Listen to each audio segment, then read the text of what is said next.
So NATO General Secretary Mark Rutte meeting with President Trump yesterday to dissuade him from pulling out of the alliance. After the meeting, President Trump sounded off on Truth Social saying, quote, this, NATO wasn't there when we needed them, and they won't be there if we need them again. Remember, Greenland, that big, poorly run piece of ice. This is the president reportedly is considering a plan to remove U.S. troops from NATO countries who refuse to help in Iran. Let's bring in Michael Allen, former National Security Council Senior Director under President George W. Bush. So the president did not say, I want out of NATO, but extremely disappointed NATO's not playing a role. At the very least, letting us use their bases.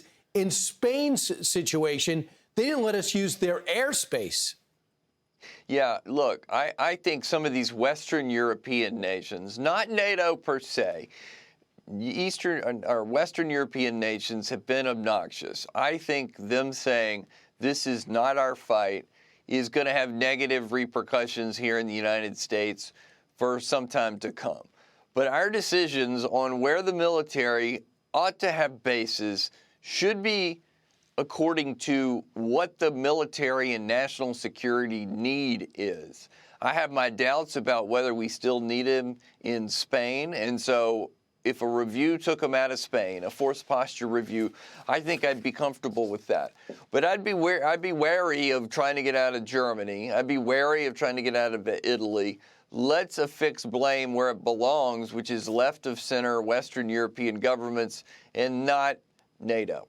Well, Italy said can't use the Sicily base. What are we paying for it for?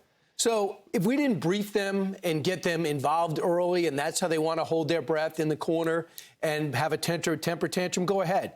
But not letting us use their bases, which I consider way out of bounds. And I don't think people are going to forget that. But Reagan dealt with some of this too, correct? Yeah, he did. And look, Europe has played games with us like this through the past. And we ought to read them the Riot Act, especially Italy, when they have a semi-friendly government. We ought to be able to explain to them that they need to be with us in these in extremis type situations. So, yeah, I think this is going to have negative repercussions. They need to make it up to us by continuing to invest in their defense industrial base so that they can actually play a role in future contingencies, because that's the other part of this, Brian.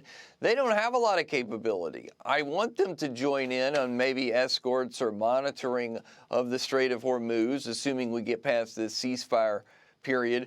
But they're not great at this, and they don't have the capabilities of the United States military, so we shouldn't kid ourselves about how helpful they were going to be in the first place. And keep in mind, they're not even going to school on what's happening in Ukraine and Russia. They are not prepared for any drone threat in Europe, and they're seeing how close they are, and they're seeing how lethal the Shahed drones are and the role it's playing in the Ukraine-Russia war. But they're scrambling, according to Business Insider, to come up with a plan.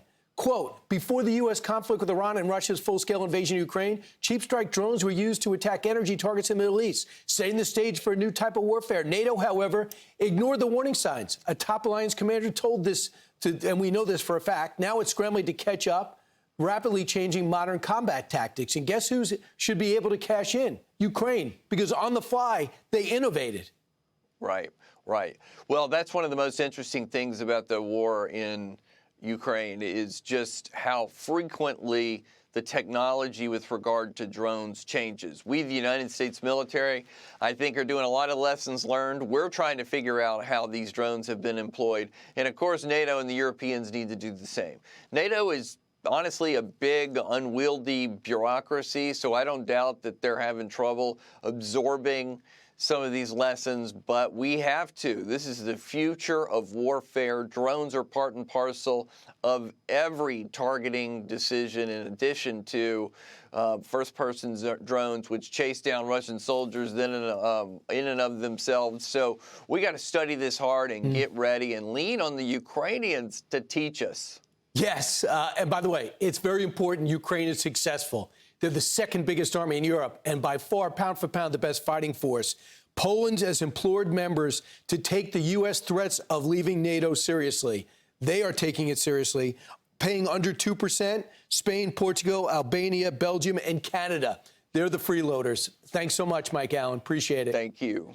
I'm Steve Ducey. I'm Brian Kilmeade. And I'm Ainsley Earhart. And click here to subscribe to the Fox News YouTube page to catch our hottest interviews and most compelling analysis.